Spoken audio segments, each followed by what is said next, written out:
l'entretien Orange, le télégramme de ce soir, l'invité c'était Jacques Le Guen, député du Finistère.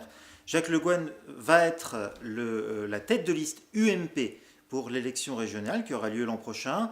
Alors, tête de liste UMP, il en a la crédibilité, tout le monde le reconnaît comme tel, Ludovic Jolivet.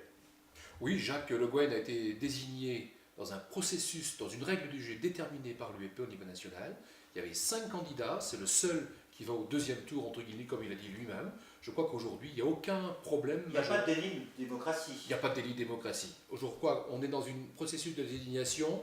Il y a ensuite l'ouverture probablement nécessaire. Il est tête de file de l'UMP, à lui d'ouvrir, de négocier, de trouver des solutions qui vont bien. Alors, on est tête de liste de l'UMP, c'est le cas de Jacques Le Guen. Est-ce que ça veut dire on a vocation obligatoirement à être président de la région? Ou alors est-ce que la logique d'ouverture de Nicolas Sarkozy ne doit pas s'appliquer aussi à la Bretagne?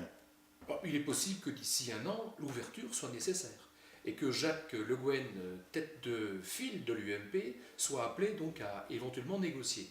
Je crois que la Bretagne a aussi besoin d'une ouverture au nouveau centre. Il y a d'autres partis, d'autres mouvements qui doivent intégrer une liste. Et bien sûr qu'aujourd'hui, on ne sait pas qui sera éventuellement la tête de liste. Même si Jacques Le Guen est chef de file de l'UMP, on ne sait pas qui sera tête de liste. Le jeu est ouvert. Mais c'est évident, aujourd'hui on ne peut pas se prévaloir de ce qui sera fait, parce que ma foi, les échéances et le temps qui nous reste jusqu'à l'élection, probablement, apporteront d'autres éléments.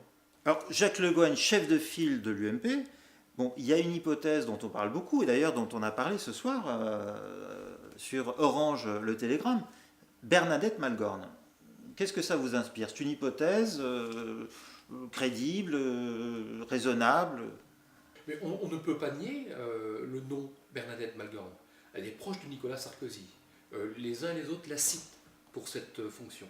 Mais elle n'est pas membre de l'UMP. Alors, d'ici là, on va voir comment, mais je pense que c'est une personne crédible, en tout cas très très implantée dans la région, notamment dans le Finistère. Alors, moi je ne la connais pas, Bernadette Malgorn, mais en tout cas, elle est, je dirais, très appréciée par les militants, même si elle n'est pas cartée. Et dans les mois qui ont précédé aujourd'hui, nous avons nous-mêmes, l'UMP, attribué des candidatures ou des investitures à des gens qui n'étaient pas membres de l'UMP. Je pense à Agnès Lebrun à Morlaix, M. Le Floch, candidat à Dornenay pour les cantonales. C'est pour peut-être des solutions pour gagner, pour rassembler, parce que cette région va être quand même difficile à prendre à la gauche. Et par conséquent, il faudra faire preuve d'imagination, d'ouverture, comme le préconise le président de la République, et je pense que l'UMP ne sera pas insensible à cela. Bernadette Malgorn, comme d'autres, mais fait partie des gens capables peut-être de rassembler l'ensemble des courants.